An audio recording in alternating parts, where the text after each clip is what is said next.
Bien, yo quisiera comenzar, bien que eso vaya en contra de la brevedad que se me pide, por agradecer a los organizadores de estas jornadas la invitación que me hacen. Me permite estar con viejos amigos, me permite encontrarme con ustedes y al mismo tiempo me permite expresarle mi gratitud a Javier. Javier, eres un amigo, lo que has dicho no se corresponde con la realidad, como podrá comprobarse de inmediato, pero mejor entramos en ello. Efectivamente, intentaré atenerme a las líneas maestras de esa intervención a la que se refería Javier hace un momento, bien que en aras de la brevedad, y ya entiendo la trascendencia del problema que supone un evento como el anunciado, pues ceñiré un poco esa exposición. Como tiene piezas muy difíciles de acoplar, lo único que hago es destrozarla, pero cuento con la comprensión de todos ustedes. El partido que nos espera se merece esas cosas y muchas más. Vamos entonces a ello. En realidad vamos a hablar del momento actual de la democracia representativa, en la cual hay una tríada, democracia, participación, representación, que constituye el corazón de todo ese sistema político.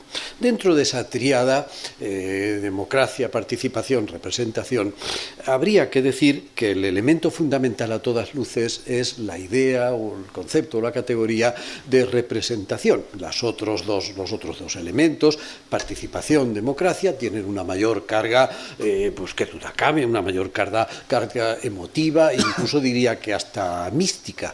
Pero es a la representación a la que le toca pues organizar la participación política y por lo tanto realizar la democracia. Ahí nos lo jugamos todo. Sin embargo, esa categoría fundamentalísima, la representación política, no es ni mucho menos una categoría sencilla, simple, que no deje de plantearnos problemas.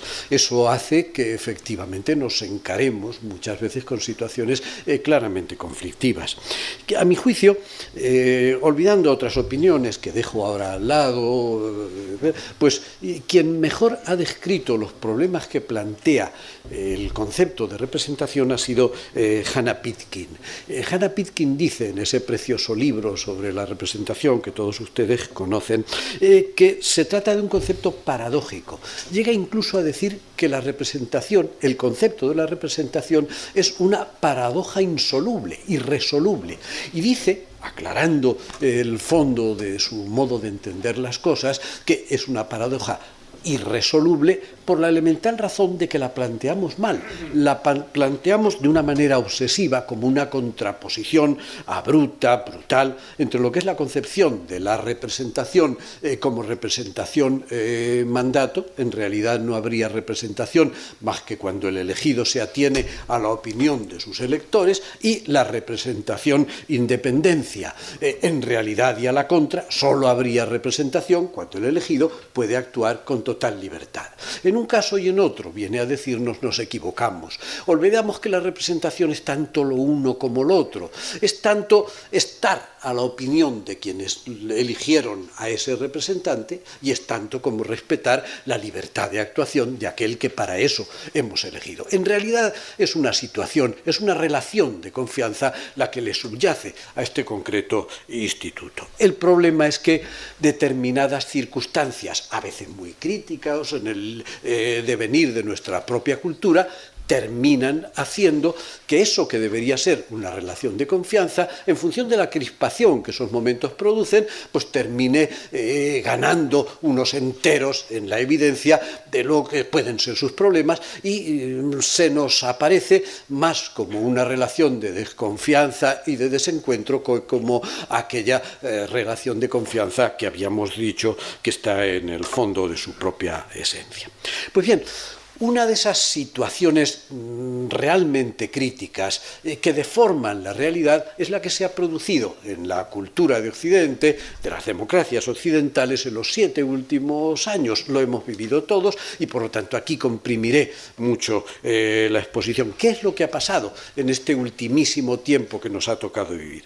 Pues sencillamente que una crisis muy profunda, con origen en los mercados financieros, con un epicentro en los Estados Unidos, pero después extendida a todo el mundo, pues ha terminado desestabilizando el sistema económico y hemos asistido pues a unos crecimientos incontrolados del paro, a la necesidad de que se produzcan rebajas salariales a costa de seguir como pago o coste para poder seguir trabajando, a una pérdida de prestaciones sociales que los ciudadanos daban hasta el día anterior por absolutamente conseguidas e intocables, y a consecuencia de todo ello hemos sido espectadores de unos niveles de desigualdad social realmente muy altos y sobre todo y fundamentalmente de una destrucción de amplísimas capas de las clases medias que son el estabilizador de todo sistema político. Evidentemente, los ciudadanos han terminado responsabilizando de esa crisis claramente económica a la clase política que la ha gestionado, por gestionarla mal, por no preverla, por repartir muy mal, muy desigualmente sus costes, y por lo tanto esa crisis económica ha arrastrado una crisis institucional, una crisis política muy fuerte. A partir de ahí, y sigo sintetizando con todos los riesgos de atropello que eso pueda suponer, a partir de ahí los ciudadanos han pasado a entender, qué duda cabe, que como signos de esa crisis institucional y política hay un ingrediente partitocrático en el sistema que no puede ser ignorado. Los políticos piensan en sí mismos más que pensar en la sociedad, administran los fondos públicos como si no fueran de nadie, se llega a niveles altísimos de corrupción y nunca terminan, o muchas veces no terminan pagando, y no solo se produce ese dato, sino que a consecuencia de lo que es esa condición partitocrática del sistema y de los defectos que ello conlleva, se produce también una clara deslegitimación del propio sistema democrático. Ahora los ciudadanos piensan, no es la primera vez, pero lo piensan con mayor intensidad, que ni dentro de los propios partidos existe esa democracia interna de la que tanto blasonan, ni fuera de los partidos políticos, en las instituciones, las cosas funcionan mucho mejor. A la postre, en las instituciones, los partidos políticos ponen muchísimo más empeño en desautorizarse los unos a los otros todos los días que en gestionar como corresponderían los problemas que nos son comunes y para los cuales los hemos designado. Con lo cual, las dos frases que últimamente, los dos axiomas que más se escuchan, se oyen dentro de nuestra propia sociedad son más democracia y no nos representan.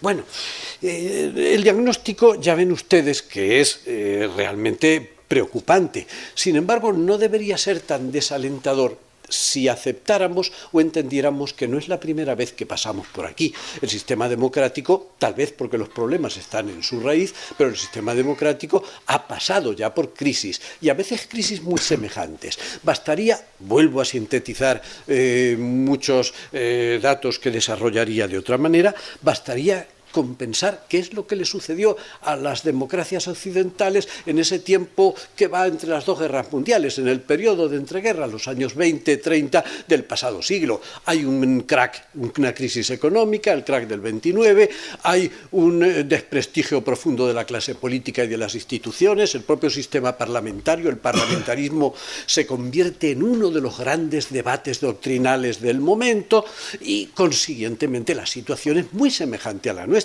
También lo es en términos de soluciones. También allí se vuelve a pedir más democracia. Es todo el debate sobre si la democracia directa sería buen correctivo para los defectos de la democracia representativa. También allí se vuelve a hablar de regenerar el sistema institucional. Todo el debate sobre el parlamentarismo racionalizado está en esa misma dirección.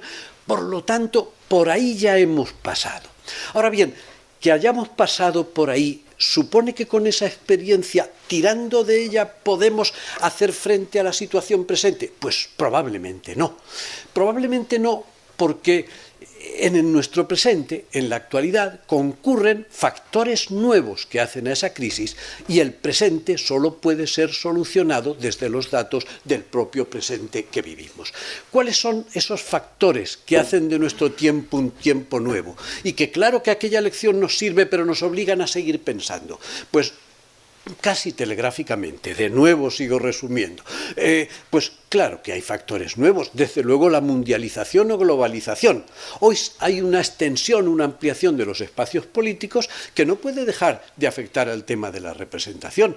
Hoy un político tiene que explicarle a aquellos que le eligieron realidades que exceden totalmente del radio que alcanza sus propias decisiones. Segundo factor o segunda novedad, pues la impresionante revolución que se ha producido en el mundo de las nuevas tecnologías. Ha modificado totalmente las condiciones de la relación posible entre representantes y representados. Ha permitido incluso hablar de teledemocracia y de ciberdemocracia. Tercer factor o tercera novedad, asistimos además a la aparición de un nuevo tipo de movimientos sociales, que no son los viejos movimientos sociales, el movimiento obrero, el movimiento sindical. Esos, para los nuevos movimientos políticos, son también poder anquilosado, exactamente igual que los partidos políticos, etc. Ahora se trata de unos movimientos fluidos, no dotados de organización, pero con una capacidad de movilización inmediata de los ciudadanos y de los ciudadanos más insatisfechos, que obliga a pensar mucho las cosas. A partir de ahí, muchos ciudadanos empiezan a considerarse más representados por esos movimientos, nuevos movimientos sociales, que por los propios diputados por los que un día pudieran haber ido a las urnas. Y aún añadiría un tercer factor, que si me permiten ustedes irme a ese terreno más conceptual, creo que tiene algún interés que le prestemos la atención que merece. Resultaría que en nuestros días se está produciendo una especie de cuestionamiento bastante atendible de lo que es la concepción del pueblo como una unidad mística, indivisible, homogénea, ese concepto del pueblo como unidad, que es una pura ficción del derecho público, pero sobre la cual resulta que se basan todas las construcciones que hemos hecho de la teoría de la representación y de la teoría de la democracia representativa. Frente a esa concepción mística y unitaria y homogénea del pueblo, empieza a surgir una comprensión distinta del mismo. Diríamos que empieza a pensarse al pueblo como pueblo de diversidad de condiciones culturales, étnicas, sociales, o si me permiten que lo diga con los términos que utiliza un libro, una publicación aparecida en Francia hace nada más unos meses, podríamos decir que al pueblo de trascendencia le está sucediendo o pretendería sucederle lo que podríamos llamar el pueblo de la diversidad, el pueblo de las singularidades. Y esa singularidad resulta que está en el terreno de esos movimientos sociales que están reclamando una presencia más activa en el sistema. Si hay un cambio en la concepción del pueblo, si vamos de la mítica concepción unitaria del pueblo como pueblo de trascendencia a esta concepción del pueblo como diversidad o heterogeneidad de condiciones, eso está reclamando una respuesta desde la teoría de la representación, porque esa diversidad pide tener presencia en lo que son las instituciones públicas, en las que son las decisiones que tengan que tomarse en el terreno de la gobernación. No querría hacer muchas consideraciones, estoy tratando, y eso a veces hace que uno pueda ocupar más tiempo del que quisiera, pues es muy malo eso de apretar los esquemas, pero no quisiera hacer muchas puntualizaciones, pero esta sí la quiero hacer.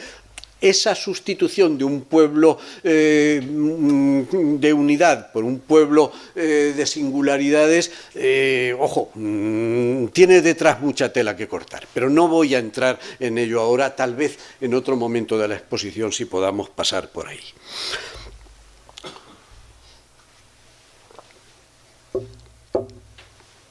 Como ya pueden ustedes imaginar, esta realidad llena de factores nuevos, de elementos que no existían previamente, y el propio hecho de que los partidos políticos empiecen a tener conciencia de que su propio electorado le está abandonando, de que las cosas han cambiado y ya no las ven igual, hace que sobre la mesa hayan empezado a aparecer propuestas de solución o de salida a la situación de crisis así creada.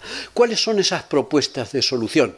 Pues también aquí abreviaré todo lo que pueda y lo hago con más comodidad porque ustedes son en este momento protagonistas, actores incluso de la sociedad en que esas propuestas se producen y las conocen suficientemente. ¿Cuáles son esas soluciones? ¿Qué es lo que se propone? ¿Qué hacer?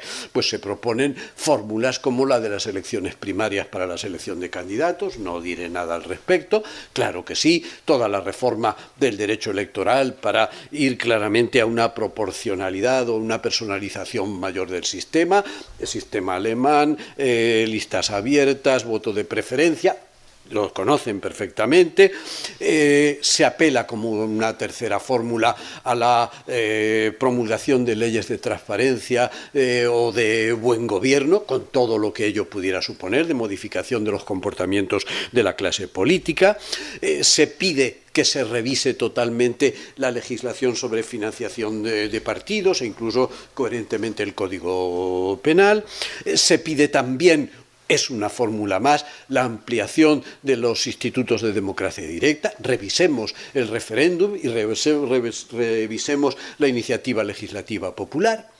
Y si nos fuéramos a las posiciones más extremas o más radicales, se propone incluso el recurso a lo que podríamos llamar o llamamos la democracia de identidad, la democracia real o democracia de ciudadanos, como contrapuesta a la democracia de diputados, que es la que prácticamente hoy tenemos. Esa democracia inmediata o democracia de ciudadanos podría alcanzarse, y por ahí van las propuestas, o vía democracia asamblearia, es una fórmula, o vía democracia electrónica. Cualquiera de las dos podrían valer. Pues esas son las propuestas con las que hoy contamos. ¿Qué decir al respecto? ¿Qué decir sobre esas propuestas o esas soluciones? Pues lo primero que se me ocurre decir es que se trata de fórmulas razonables, entendibles, que inevitablemente con esos mimbres terminará haciéndose en parte una sí o lo que fuere, terminará haciéndose en parte, digo, el cesto de la reforma. Con esas soluciones habrá que trabajar y técnicamente son bastante atendibles para el efecto que con ellas se busca. Ahora bien, yo quisiera añadir, después de aceptar que efectivamente con ellas habrá que contar, yo querría decir en este punto que a mí me parece que son soluciones que tienen un alcance limitado. Es decir, que habrá que considerarlas, pero que no van a ir al fondo del asunto y por lo tanto no van a ser la resolución al total problema que con toda profundidad tenemos creados en este momento. ¿Y por qué digo que no van a ir al fondo del asunto y no van a ser del todo la solución? Pues sencillamente por las dos razones que paso a indicarles a ustedes a continuación. Primera de esas razones. En primer lugar, sencillamente porque esas medidas, o muchas de esas medidas, confían la solución de la crisis a los propios partidos políticos causantes del problema. Piensen lo que hemos dicho. Evidentemente, las elecciones primarias, pues las organiza el partido. No tienen todas las virtudes que se puedan decir respecto a cómo evitan la intervención del aparato y por lo tanto tienen el trayecto, pero solo el trayecto que hemos dicho. Siguen dependiendo del partido. La reforma de las leyes, de la legislación electoral, pues ya los partidos todos están haciendo en sus laboratorios sus cuentas sobre qué les va a convenir más y qué les va a convenir menos. Las leyes de transparencia, pues sí, yo soy un enamorado de semejante tema, pero no dejo de ver sus límites. En el fondo no puedo dejar de entender que se trata de límites de medidas estrictamente morales, debieron de haber sido eficaces en ese terreno y no lo fueron, y cuando pasan al terreno del derecho, pues la Comisión Europea acaba de indicarlo hace unos meses a España. Está muy bien, pero sépase que sigue dependiendo de la voluntad de sus ejecutores y que muchas veces las cargas se las traslada a la clase burocrática antes que asumirla a la propia clase política que debería ser la controlada. Ojo, pues tengámoslo en cuenta. Con medidas de control financiero, pues sí, Pero si las instituciones que van a realizar ese control van a ser designadas desde los propios partidos políticos en un margen todavía excesivamente amplio, la clase política se va a seguir controlando a sí misma. Consiguientemente, eso permite que nos preguntemos si van a ser capaces de regenerar a la propia democracia aquellos partidos que han sido causantes de su deterioro. Y les decía a ustedes que eran dos las razones por las que creía que no, con estos mimbres no íbamos a llegar al fondo del asunto. La primera, efectivamente, eso, confiamos a los partidos la propia regeneración de aquello que ellos, de que el problema que ellos mismos han creado. La segunda, a su vez, lo es que vale para otras de esas soluciones, pues de algunas de ellas podemos decir que ya han sido ensayadas, que por lo tanto ya sabemos para qué sirven y para qué dan, y de otras debemos decir que olvidan insensatamente que de la democracia representativa, al menos hasta donde yo sé y entiendo, no se puede prescindir. Esto, el que se trate de soluciones ya ensayadas y sabemos para qué dan, y que olviden que de la democracia representativa no se puede prescindir, lo podríamos perfectamente referir tanto a aquellas opciones que apuntan hacia el ensanchamiento de la democracia directa. Si eso ya se ensayó en los años 20-30 del siglo pasado, ¿que hay que hacerlo? Pues bien, apúntenme ustedes a esa lista.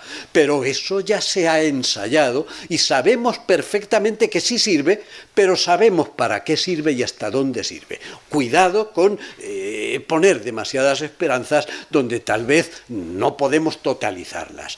Y evidentemente, la segunda de las indicaciones que hago de la democracia directa no podemos prescindir, habría que referirlo como una limitación oponible a aquellas decisiones de democracia radical o propuestas de democracia radical que son la democracia electrónica y la democracia asamblearia.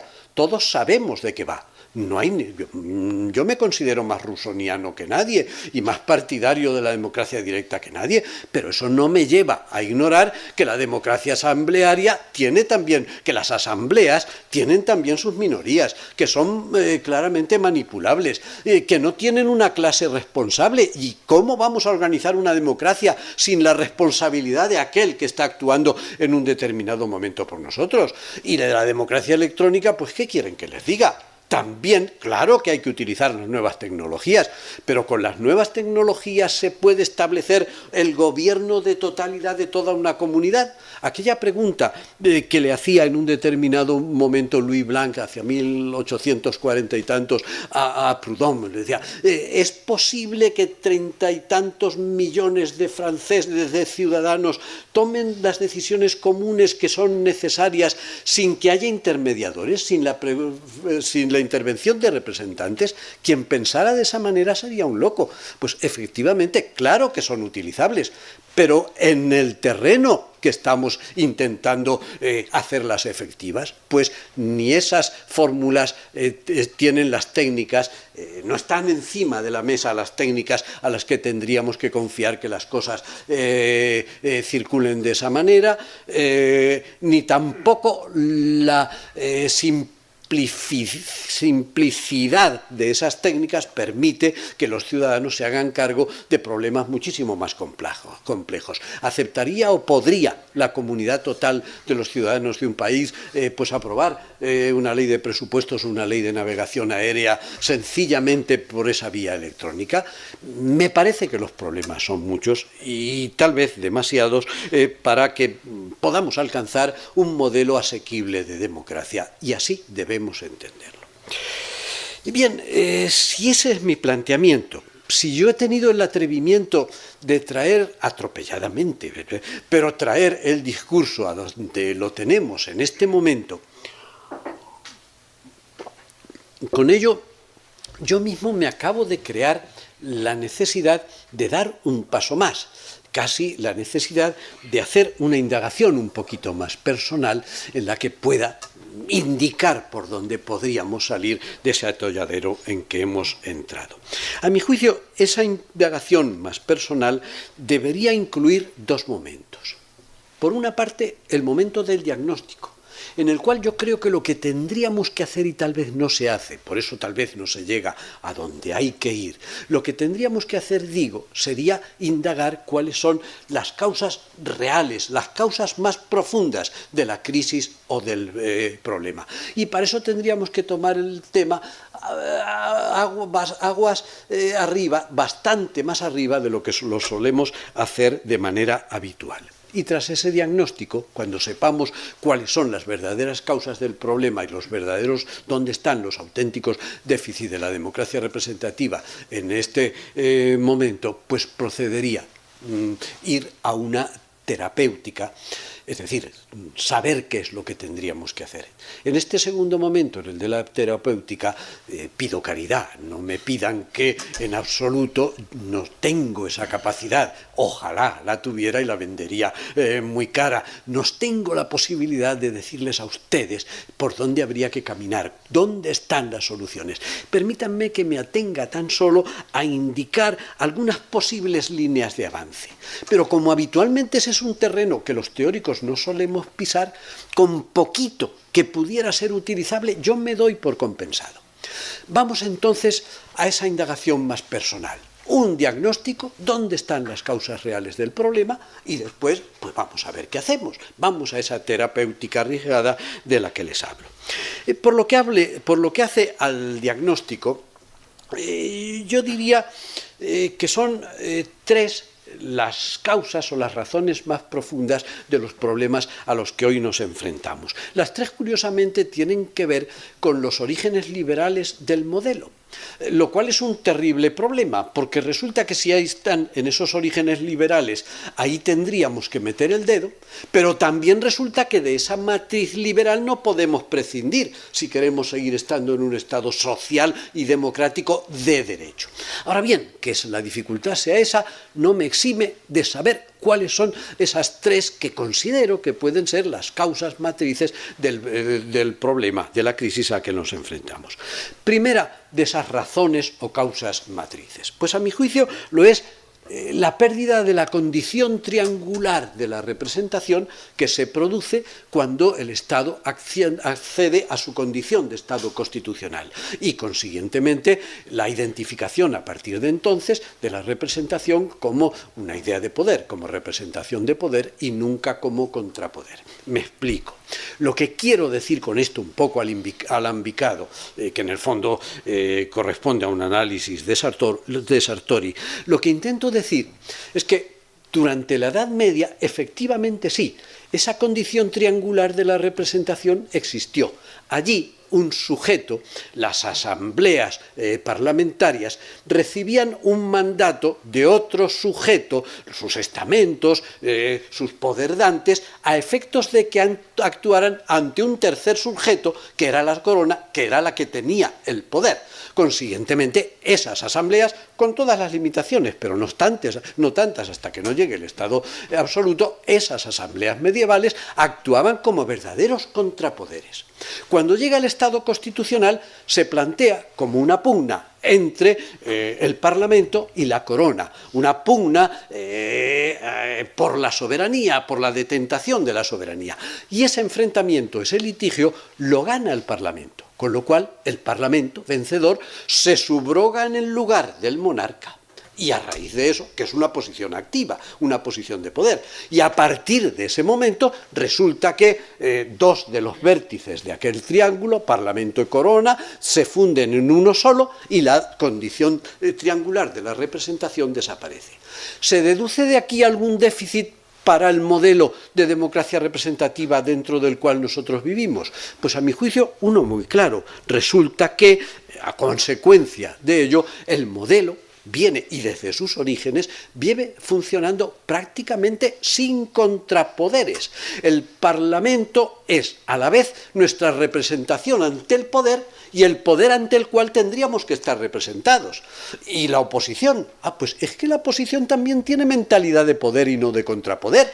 Cuando actúa, no actúa con mentalidad de contrapoder, actúa para alcanzar el poder al coste que fuere. Vivimos sin contrapoderes, es un problema del modelo y tenemos que considerarlo. Segunda razón. Bueno, perdonen estos gestos terribles, estoy intentando apretar y... Venga, nada, yo sigo tu consejo y hasta donde fuere. Segunda razón o causa matriz de los problemas a los que nos enfrentemos. Esta es muy fácil, mucho más fácil de exponer, la simple condición libre del mandato representativo, ese que pertenece también a los orígenes del modelo. En función de esa condición libre del mandato, resulta que no podemos, antes de dar nuestro voto, no podemos poner condiciones, y cuando hemos dejado caer la papeleta, se desentienden de nosotros y tampoco hay relación.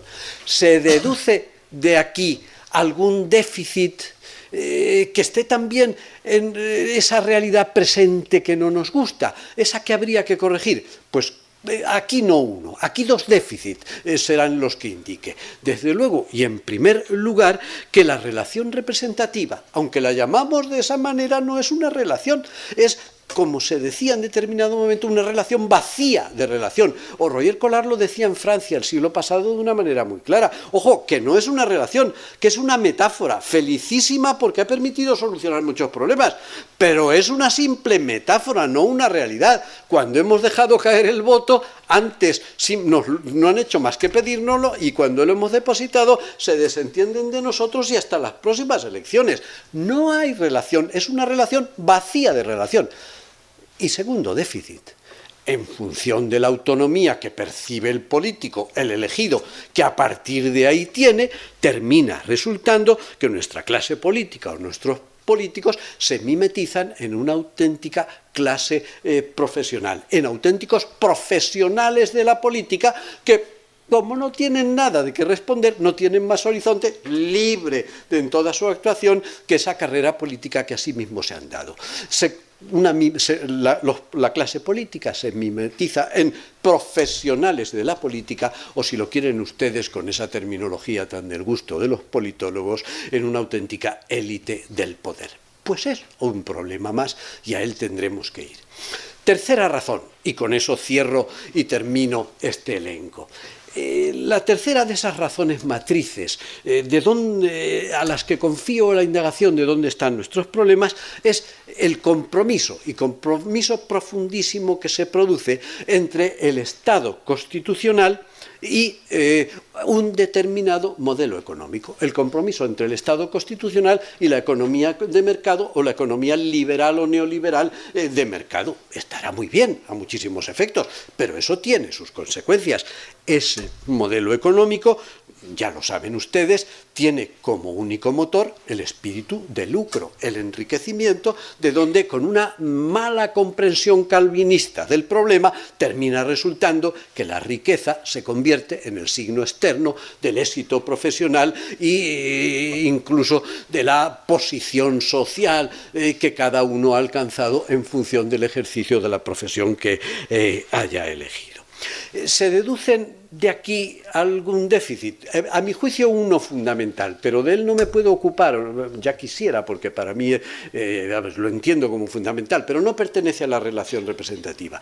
De esa situación que les describo se deduce como uno de los déficits básicos y fundamentales la difícil compatibilidad que a partir de entonces existe entre el Estado liberal y el Estado social, entre la economía de mercado y el Estado social. Cada vez que se produce una colisión entre Estado social y economía de mercado, pues ¿qué le vamos a hacer? Evidentemente el que sale perdiendo siempre es el Estado social, lo recuperemos más o menos después. Pero ya digo, en eso no entraré. Sí que pertenece a la relación representativa, y lo añadiré como un cuarto déficit a considerar, el que, en la medida en que en esta cultura, nuestra civilización nuestra, propia de la economía liberal o neoliberal, el éxito se mida en función de la riqueza, no sería nada de extraño que nuestra clase política también piense de esa manera. La riqueza es la expresión externa del éxito alcanzado en la propia profesión. Y aún por ahí no podríamos excluir que algunos de esos políticos no tengan inconveniente en adquirir de una manera más rápida rápida, más acelerada, esa riqueza que es signo de su distinción o de su ubicación social. En el fondo, que apelen a la corrupción, que hoy día es uno de los puntos negros que la sociedad señala a esa clase política y a la que, por lo tanto, habría que atender, porque hay sobre ella una sensibilidad social altísima respecto de los problemas a corregir en el sistema democrático. Pues bien, ese es el diagnóstico. Vamos entonces a la terapéutica, esa de la que ya les avisaba que no tengo soluciones, que solo indicaré unas líneas de avance y que incluso lo que diga es revisable y revisable hasta para mí mismo, pero en la que creo que tenemos que entrar y de la que creo que habría que decir algo. Vamos a analizarlo respecto de esos 4 déficits que, como resultado de esas 3 razones, acabo de indicarles hace un momento. Primero de esos déficits. Les decía que, en razón de los argumentos que daba, nuestra clase política opera fundamentalmente con mentalidad de poder y que nadie ocupa el lugar tan necesario en una democracia de lo que es el contrapoder, el actuar como contrapoderes. ¿Y qué tendríamos que hacer aquí? ¿Qué soluciones proponer o por lo menos qué línea de avance? Pues la línea de avance estaría sencillamente en la necesidad de buscarle contrapoderes al poder y que por lo tanto el sistema lave su cara, lave incluso su corazón en este concreto terreno. Esa búsqueda de contrapoderes yo creo que habría que hacerla en un doble nivel. Desde luego, inevitablemente en las instituciones. Pero creo que además habría que hacer esa búsqueda de contrapoderes en el nivel de la propia sociedad o de los movimientos sociales. En el nivel de las instituciones el planteamiento está bastante claro. No quiere decir eso que sea sencillo ni cómodo, pero claro sí está. En el nivel de las instituciones no puede haber más contrapeso de la mayoría que la minoría. Y no puede haber ni muchísimo menos más contrapoder que la propia oposición. Consiguientemente aquí sí que creo que lo que hay que hacer está muy definido. Lo que habría que hacer en esas condiciones es sencillamente redefinir el papel de esas minorías o el papel de la oposición. Pero no habría que hacerlo como actualmente se intenta, metiéndole a la sisa a los reglamentos parlamentarios con 2 mediditas estéticas, y eso en el caso en que se haga. Creo que más allá de eso, lo que habría que hacer es definir un auténtico estatuto constitucional en la Constitución, un auténtico estatuto constitucional de las minorías o de la oposición, y además con intención que ese estatuto constitucional de la oposición supusiera una redefinición, haber repensado el tema de la división de poderes, sencillamente a los efectos de que esas minorías o esa oposición pasen a constituirse como un nuevo poder del Estado. Son el contrapoder y por lo tanto son ese poder del Estado al que le corresponde ejercer las funciones de contrapoder, esas que hoy está ejerciendo la propia mayoría, que es justo el contrapoder de la propia mayoría, si no cabe un modo más tonto de decirlo. Pues bien, creo que por ahí van las cosas. Habría que establecer ese estatuto constitucional de la oposición y habría que establecerlo de modo que aparezca como un nuevo titular de esa función de contrapoder. Si hiciéramos eso, perfectamente, ¿qué consecuencias se podrían deducir de ahí? Pues, a mi juicio, que todas esas facultades que hoy, vía estética, vía reglamento parlamentario, le estamos atribuyendo, pero que en esas condiciones son derechos de todos los parlamentarios, de todos los diputados, de todos los grupos, pasarían a ser, como titular de un nuevo poder, derechos de la oposición. Por lo tanto, dejarían de estar al albur de lo que es esa posibilidad de que la mayoría los venza constantemente. Dejarían de estar amenazados por la prevalencia constante de la oposición, de la mayoría, y por lo tanto pasarían a tener una entidad diferente. Si se quisiera concretar qué se puede hacer por ahí, pues temo perder mucho tiempo y por eso atropello más, pero ¿en qué se podría concretar ese estatuto? Pues hombre, a mí me parece que perfectamente debería haber órdenes reservados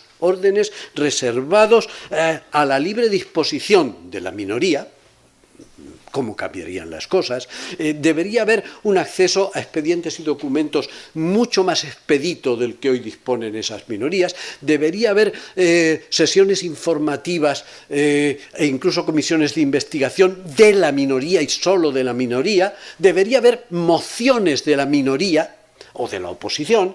Debería haber institutos de seguimiento de la actuación del poder o de la mayoría o del gobierno de la mayoría, con un régimen propio que les permitiera disponer de ella, e incluso, ¿por qué no?, pues podría crearse la figura del comisionado de la oposición a efectos de que hiciera el papel que corresponda en el terreno al que hubiera lugar. Esto tendría que compensarse con unos ciertos deberes imponibles a la oposición, pero no quisiera atropellar más la exposición y ahí lo dejamos tal. Les decía, no obstante, que además de las instituciones, esa búsqueda de contrapoderes habría que llevarla también al terreno de la sociedad y de los movimientos sociales. Aquí las cosas sí que son realmente difíciles. Esos movimientos sociales poseen una heterogeneidad o diversidad casi inabarcable, tienen una fluidez total que no los hace ni muchísimo menos ormables por el derecho o por las instituciones.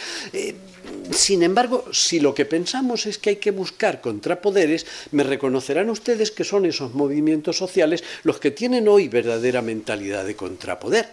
Incluso diría más, si esa sustitución del pueblo de trascendencia, pura mitología o ficción, estuviera siendo sustituida por este pueblo de la diversidad, este pueblo como lo de pueblo de singularidades lo llamaba, pues esas singularidades lo serían estos movimientos sociales. Ellos son la diversidad y habría que darles el terreno que le corresponde. Ahora bien, si efectivamente eso interesa, ¿qué es lo que podemos hacer, dadas las dificultades?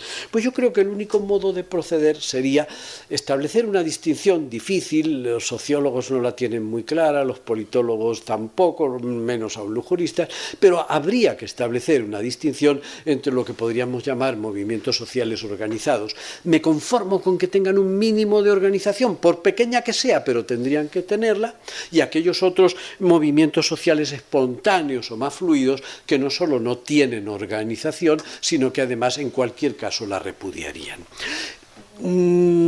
Así las cosas, es evidente que solo esos movimientos dotados de un mínimo de organización nos van a valer para este trabajo. Solo a partir de entonces y esos grupos podríamos incorporarlos al trabajo parlamentario y por lo tanto a la función de existir como contrapoderes. No es mucho, pero es algo, porque en esos movimientos sociales con un mínimo de organización hay un tejido social riquísimo, desde grupos que suponen o ostentan la representación sectorial de determinados ámbitos de la vida social y económicas del país, hasta ONGs o instituciones sin ánimo de lucro, etcétera. Claro que podría tener alguna utilidad. Lo que sí advertiría, dejaría indicado, es que esa incorporación de esos movimientos sociales al trabajo parlamentario, al trabajo de contrapoder, en ningún caso debería hacerse, pues lo diré a la inversa, esa incorporación debería hacerse siempre al Parlamento, pero nunca como Parlamento. Incorporarlos como Parlamento es caer en la tentación corporativa, hacer un Parlamento corporativo, y de eso sí que no se trata. Esos movimientos sociales representan intereses parciales, riquísimos si se quiere, pero no representan el momento unitario del interés general, y eso solo lo representa el Parlamento tal como hoy lo tenemos constituidos. Por lo que hace a esos otros movimientos sociales más fluidos, espontáneos y sin una organización a la que poder asirnos para poder trabajar con ellos, pues evidentemente ahí hay que aceptarlo y reconocerlo. No podemos trabajar con ellos en este terreno, y casi lo es por la propia condición de esos grupos. Klaus Hofe decía que esos grupos más fluidos no exigen representación, sino que lo que reclaman es autonomía. Y Bobbio decía también de una manera muy expresiva que las plazas sirven para la multitud movilizada, pero no para los ciudadanos participantes. Pues no podemos hacer otra cosa. Algún matiz añadiría a la expresión de Bobbio. Hoy efectivamente los movimientos sociales más fluidos están ocupando las plazas para cosas a veces muy serias. Pero en fin, no puedo entrar en esos matices y el diagnóstico en los términos generales que lo hacemos, claro que es válido.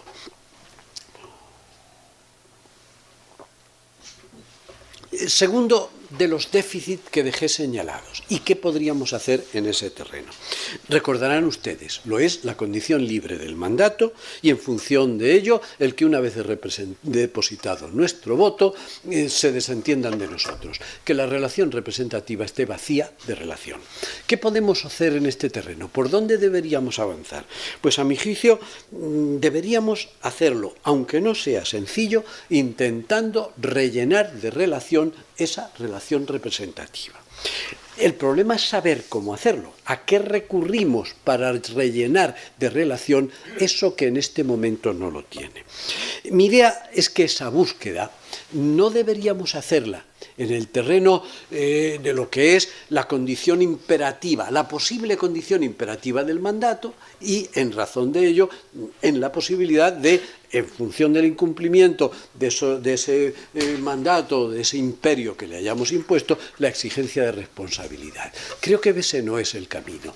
La posibilidad de imponerles condiciones y de luego de revocarlos si no lo cumplen. Ese es el esquema medieval y habría que tener mucho cuidado con él.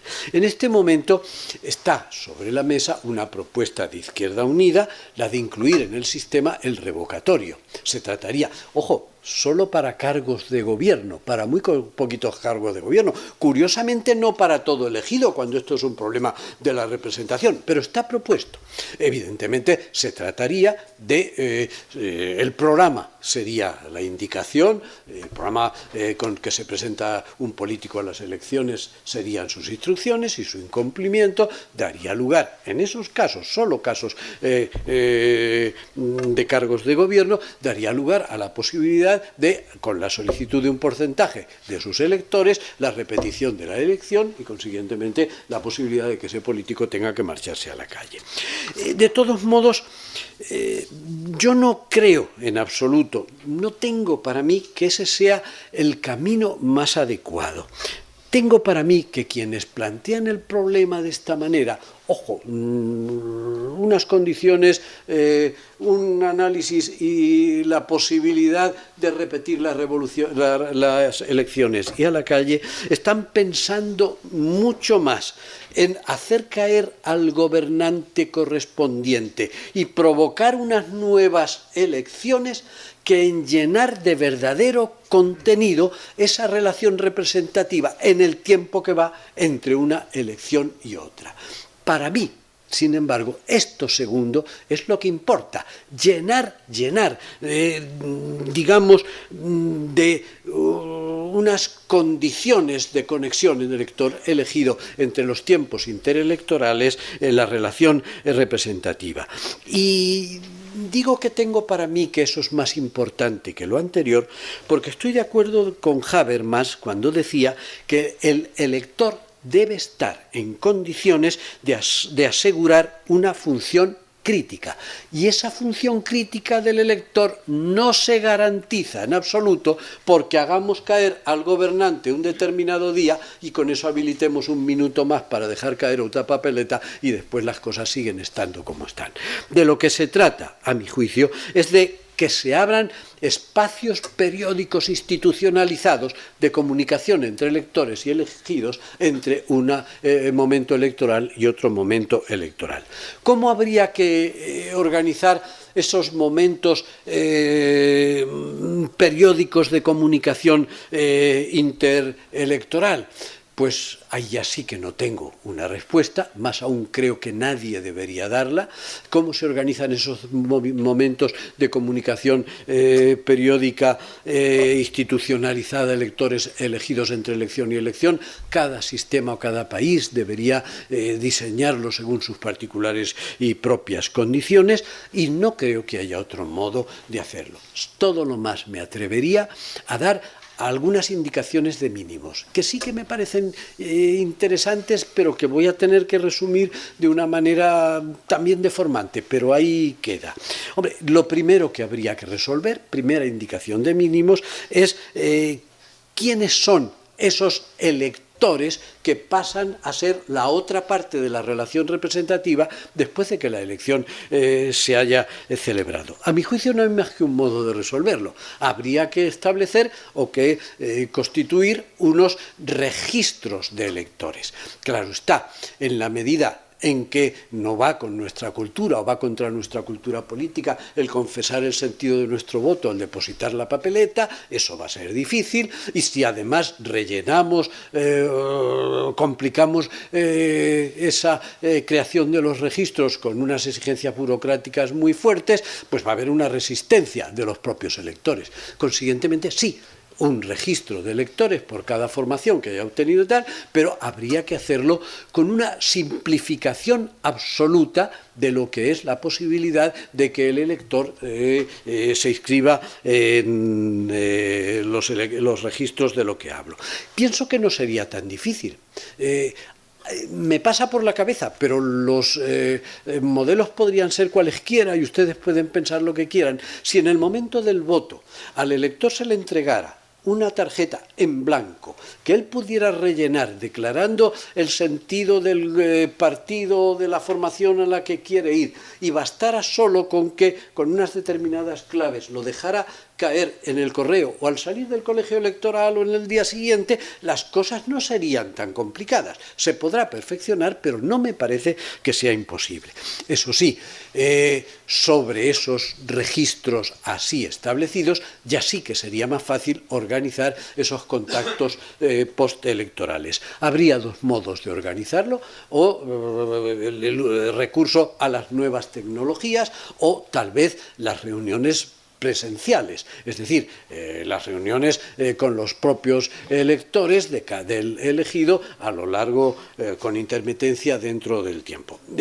Yo soy partidario, pese a que mi edad no me hace muy próximo a esas nuevas tecnologías ni tengo un dominio de ellas, pero creo que las reuniones presenciales son un problema, terminarían siéndolo. No digo que no deban hacerse, pero solo si no resultan bien las otras o a través de las nuevas tecnologías los propios electores terminan pidiéndolas. Sería partidario de canalizarlo a través de las nuevas tecnologías, estableciendo el que en ese registro y con unas técnicas hábiles de comunicación el propio partido percibiera que quienes se han inscrito ahí son sus electores, que se produjera una especie de sensación o percepción para el propio partido de que sus electores están ahí corporeizados.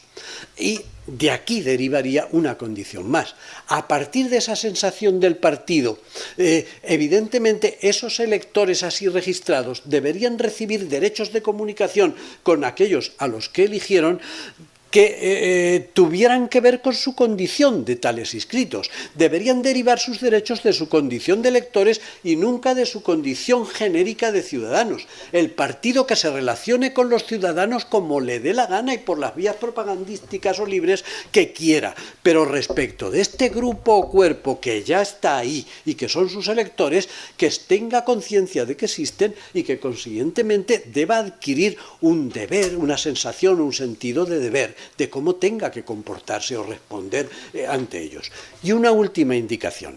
Esta me parece que es fundamental. Pueden ustedes borrar las anteriores, que es como Alicia en el País de las Maravillas, es imaginar cosas que no se sabe si van a existir, pero esta sí me parece fundamental. Ojo, ni la creación o el montaje de los registros, ni el régimen de la comunicación postelectoral que a partir de ese momento tenga que establecerse, ni su periodicidad, ni las obligaciones de los partidos deben quedar en manos de los propios políticos. Habrá que, al margen de los propios partidos políticos, debe corresponder a instituciones exentas de los partidos, externas a los partidos políticos, el organizar esos registros y el organizar el régimen de comunicación. Si lo seguimos poniendo en manos de los partidos, si cada partido pasa a ser dueño de cómo quiere comunicarse con sus electores, sepan ustedes que no hemos hecho nada. Por lo tanto, atengámonos a esos criterios y a lo mejor tenemos alguna posibilidad. Voy fatal de tiempo, por lo tanto, asesinaré el tema un poquito más en 5 o 10 minutos más. Tercero de esos frentes a taponar a los que me refería. Lo recordarán ustedes. Decíamos que en función de la autonomía que la clase política ha adquirido, se nos han mimetizado en auténticos profesionales de la política, o les decía, si ustedes quieren, en una auténtica élite del poder. El concepto de profesionales de la política lo acuña Max Weber, lo saben ustedes muy bien, y ni para Max Weber ni para la teoría de las élites eso fue un problema. El que existan profesionales de la política significaba o suponía especialización y suponía liderazgo, que son valores o virtudes para el modelo. Sin embargo, con el tiempo y sin necesidad de leer a Klaus von Weime o a Angelo Panebianco, todos hemos llegado a la conclusión de que determinados defectos, males de la democracia, están muy vinculados a esa profesionalización de la clase política. Percibimos que hay políticos que no tienen más profesión que esta, o si tienen otra profesión no han pensado volver jamás a ella. Sabemos además que esa profesionalización política les supone ventajas, privilegios que les mantienen enganchados al poder y no hay quien les desenganche. Sabemos además que en la medida en que esa profesión suya depende más de que el partido los quiera mantener ahí que de nosotros, les convierte en dependientes del partido, no de nosotros, que vamos a ser los que depositemos el voto. Sabemos también que en función de esa profesionalización, los políticos, la clase política, ha empezado a ocupar, está ocupando desde hace tiempo muchos espacios que no les deberían pertenecer, pero los necesitan, son espacios en los que colocarse ellos o colocar a sus secuaces. Y sabemos también y sobre todo que en función de esa perpetuación como profesionales de la política se produce un tapón que impide o evita o dificulta algo tan fundamental para una democracia como es la fluida renovación de las élites. No entra sangre nueva en el sistema. ¿Son todos estos problemas a los que tengamos que hacerle frente? Pues me parecen muy claves. Vamos a ver qué podemos hacer. El reloj me va a matar. Bueno, ¿qué podemos hacer? Pues venga, muy telegráficamente. Creo, en primer lugar, que sería una solución directa. Nunca pensé que diría esto, pero he terminado pensando lo que le vamos a hacer. Creo que habría que establecer o optar tal vez por la limitación de mandatos. Con mucha flexibilidad, porque esto es muy delicado, pero la limitación de mandatos significa y supone decirle a un político que la política es un espléndido servicio a la sociedad, pero que no es una profesión, que cuando salgan de la política tienen que volver a su profesión de origen. Y además eso es una clave básica para establecer una comunicación o permeabilidad con la sociedad como no habría otra. Decirle a un político que viene de la sociedad pero que sepa que se va a la sociedad, eso es comunicar a los gobernantes con la clase, con la sociedad de la que vienen. Es que sepan que los problemas que allí hay van a ser mañana los suyos. Pues, ahora bien, condiciones. Eso será así siempre que no sucedan dos cosas. No debería establecerse esa medida o limitación de mandatos como quienes se atreven todo lo más a decir están haciendo en este momento para cargos muy concretos. Oiga, para presidente de la comunidad autónoma y alcalde de no sé cuántos municipios. No, si es un problema de todo elegido, será todo elegido el que no pueda reproducir mandatos. Y segunda condición, tampoco debería ser para permanecer en el mismo puesto político. Si decimos no puede permanecer en el mismo puesto, pero de aquí lo pasamos a aquel otro y de esto lo pasamos así hasta la eternidad o la jubilación, pues con cualquiera de esas condiciones ahórrense ustedes el pensar en el problema. Por ahí no vamos a ningún sitio. Segunda medida. Revisemos todos esos privilegios, cesantías, aforamientos, determinados ingresos anexos al cargo, etcétera, que mantienen, decíamos, enganchados, engolosinados a los políticos. Pero revisémoslos seriamente, no estoy diciendo que no deban existir. Lo que digo es que deberían mantenerse todos aquellos que sirven claramente al oficio correspondiente, que son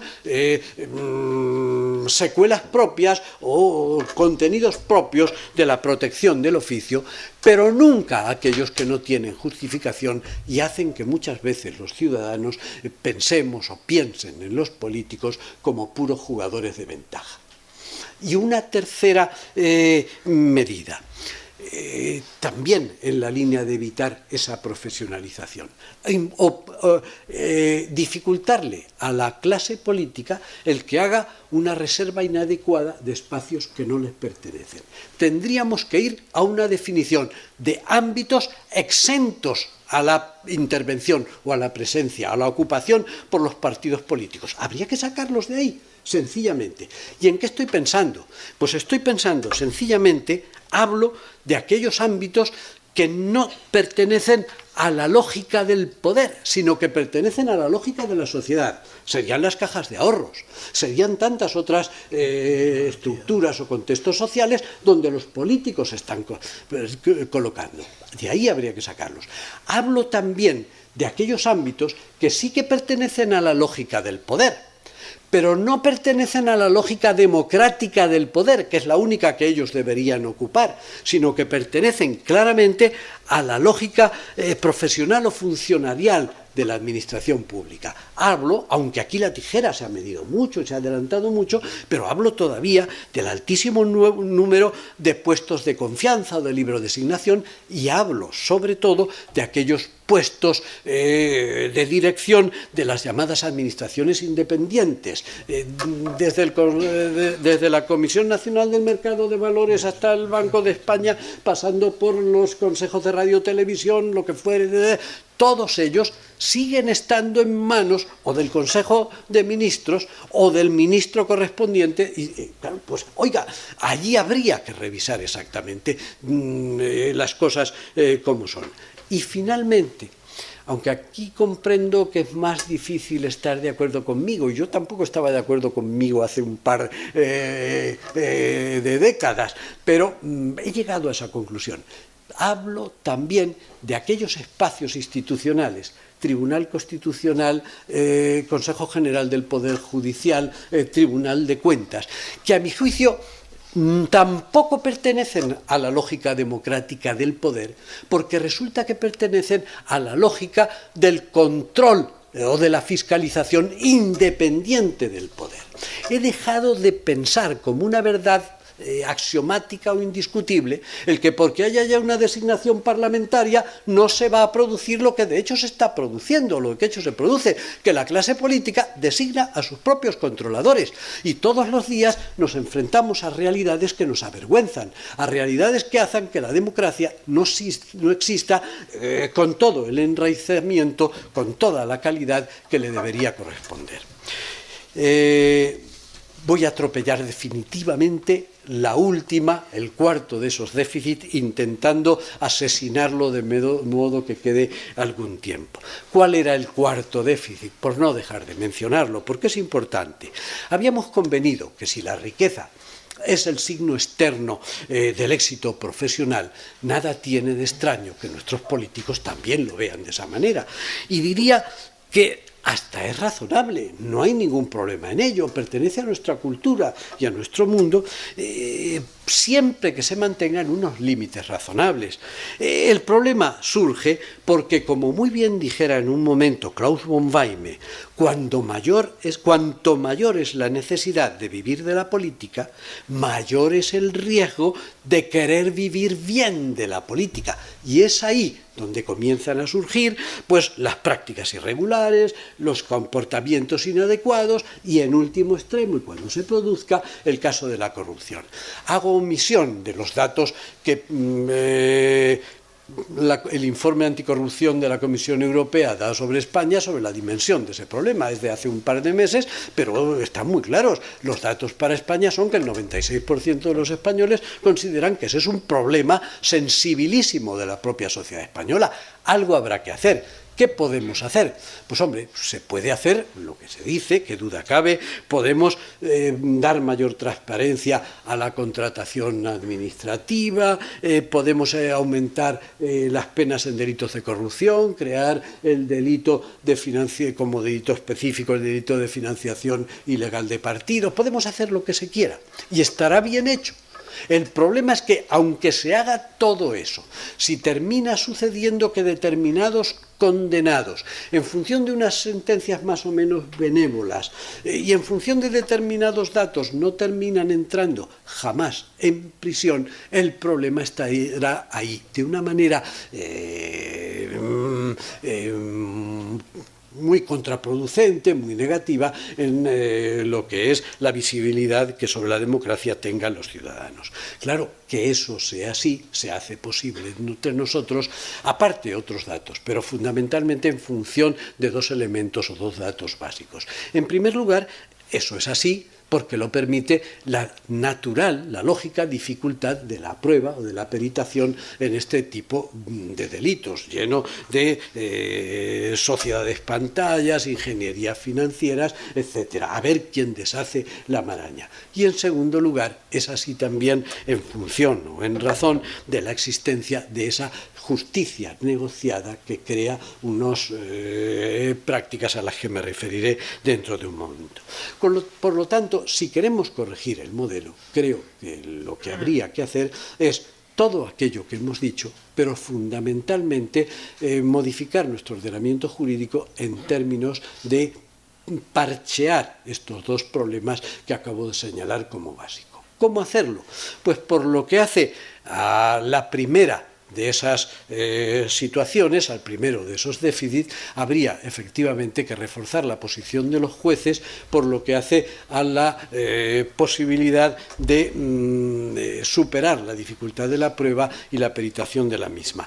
En aras de la brevedad, a la que ya estoy más que obligado, pues me remitiría a lo que dicen los jueces decanos de España en el mes de diciembre y en la 30 y tantos reunión. Allí lo que dicen es: rechazamos de todo punto que la designación última de peritos sea efectuada por el director de la agencia tributaria o cualquier otro cargo público de designación política. Y a ello añade, en todo caso sería deseable la creación de un cuerpo nacional de peritos contables, integrado por expertos auditores y economistas a disposición de los juzgados, a semejanza de lo que ocurre con los médicos forenses. Pues hágase, si eso facilita las cosas. Y la segunda medida creo que debería ser el sustraer o excluir los delitos de corrupción del ámbito de la justicia negociada y, por lo tanto, del juego del Instituto de la Conformidad. Esas sentencias de conformidad. Resumiré muchísimo. ¿Qué es lo que ya saben ustedes que es una sentencia de conformidad? Permite un juicio de conformidad, permite que el defensor del acusado, las acusaciones particulares si las hubiere, y el fiscal se pongan de acuerdo o terminen negociando la conformidad del propio acusado sobre los hechos, sobre el tipo de delito y sobre el alcance de la pena. ¿Qué es lo que sucede aquí? Pues que además de las ventajas que de esa negociación pudieran deducirse, la ley de enjuiciamiento criminal tiene establecido que ya automáticamente se produce una reducción de 1/3 de la pena. Además, y aquí sintetizo muchas cosas, además a ellos se une después una práctica que se ha convertido en una práctica viciosa, pero en una práctica legítima, pero una práctica que complica el problema. Además, a ese derecho positivo que acabo de mencionarle, se une la posibilidad de recurrir o el recurso a otros mecanismos complementarios, el principal de los cuales es la regla de medición de la pena establecida en el artículo 66.1, la regla segunda del Código Penal. Esa regla establece que si concurre una atenuante, dos atenuantes o una atenuante muy agravada, se puede además reducir la pena, se puede rebajar en 1 o incluso 2 grados. Consecuencia que de aquí se deriva, que de ese tercio más estas rebajas, más la de la negociación, pues habitualmente la pena con la cual el reo se conforma no llega nunca a los 2 años, con lo cual a todas luces es suspendible o es sustituible por una multa, el condenado paga y consiguientemente nunca llega a entrar en prisión. Eso es lo que percibe el ciudadano. Y mientras el ciudadano siga percibiendo que las cosas son de esa manera, toquen ustedes del sistema lo que quieran, pero no habremos modificado la percepción social sobre el funcionamiento de nuestra propia democracia. Voy a hacer total gracia de lo que hubiera sido alguna consideración de cierre, que yo creo que en este momento, y en aras de que sí que creo que acabo de cumplir, no sé, ¿que he cumplido la hora? No te preocupes. Venga, pues disculpen ustedes 2 cosas. Primero, la longitud de tal, y segundo, el que en razón de ello he atropellado la exposición como jamás en mi vida. Venga.